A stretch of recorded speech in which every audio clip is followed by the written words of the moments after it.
Practice black magic, be a pagan, worship Zeus. Hey, it's all good in the army.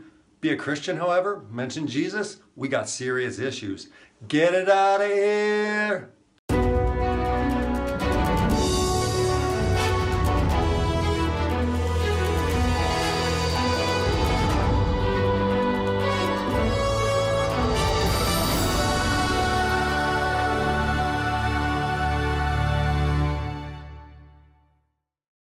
We're going to capture that energy and work some magic. We all have a little bit of magic in us. Magic is the transcension of my soul. I worship the old Greek gods, Zeus, Hera, Poseidon.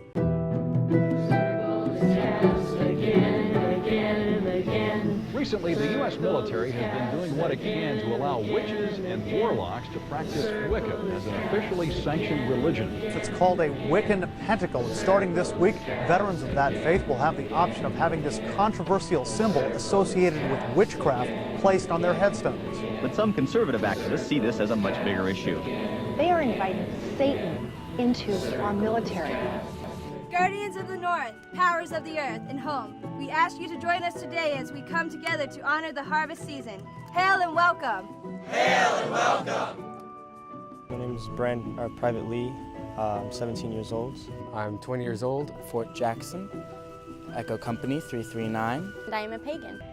I'm grateful for my spirit guides and the paths they walk with me. I'm grateful for the presence of magical around us. I'm grateful for a chance to change who I am. I've not yet practiced any magic. Rachel said we would be practicing magic next week, so I think that's going to be really exciting. We have a serious double standard here, big time. I mean, think about it. You got black magic, you got like Zeus, you got pretty much any belief, the wind, worship the earth, everything's all good. But be a Christian, again, they got serious problems. I mean, don't listen to what I have to say, look for yourself. Thanks, Gretch. Practice Christianity and you could be court-martialed. That could be the new law of the land for our armed forces, thanks to a proposal by a religious tolerance group that claims Christian evangelists are predators. This year, an Air Force Academy cadet was forced to remove a Bible verse from his personal whiteboard. The Navy removed Gideon's Bibles from guest lodges, but then returned them.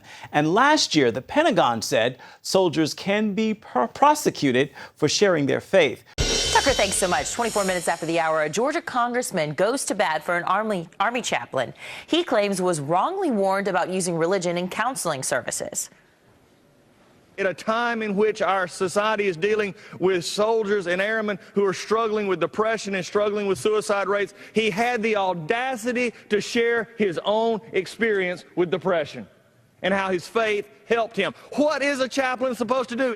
In case you missed it in today's news, David, that this piece of human excrement that's occupying 1600 Pennsylvania Avenue has now said it's a court-martial offense for anybody in uniform to mention Christian faith or Jesus Christ. And you know what? If that's true, it'll be my great pleasure to make him eat those words. David, over to you regarding Booga.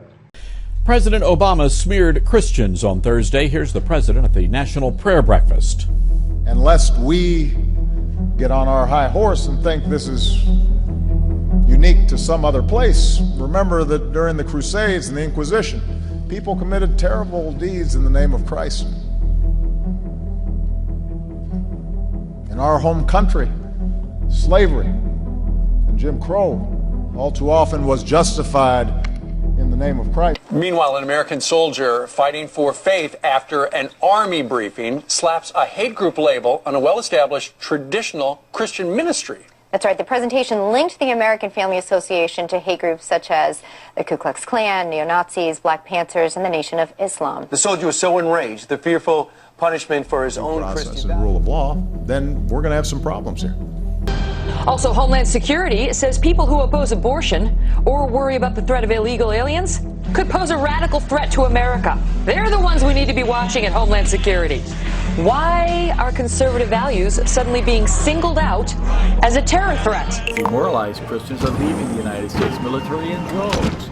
They are no longer allowed to express openly their moral convictions, and they are compelled to embrace